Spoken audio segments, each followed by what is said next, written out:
It's Friday, June 23rd. Bob Price on Canada's Business Beat. And today's first stop is the gas station. Downward pressure on fuel prices stemming from concerns about falling consumer demand. World oil moving lower as economic headwinds get stronger. Brent crude headed into the weekend at just over 73 a barrel. West Texas Intermediate slipping to just over 68 a barrel.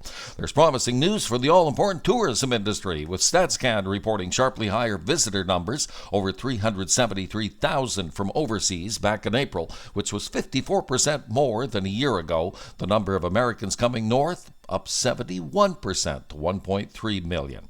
Spread the news and tell your friends about the fastest 2 minutes in business. It's Canada's Business Beat, your daily go-to for the business news that matters to you, with listeners in over 20 countries on Twitter and wherever you get your favorite podcasts. Disturbing new data highlighting a shortage of affordable housing in British Columbia. A Canada Mortgage and Housing Analysis finding that while 23% of Montreal's rental accommodation would be considered affordable, that figure in both Vancouver and Victoria is only 1%.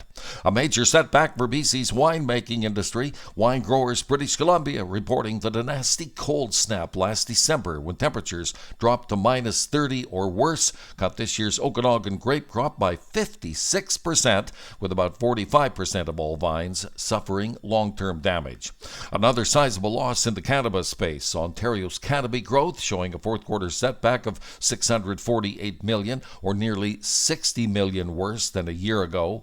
And do you believe company claims about being environmentally responsible? A Deloitte Canada study finding that while 71% of businesses are convinced that consumers have a significant trust in their green messaging, the reality is 57% of us don't.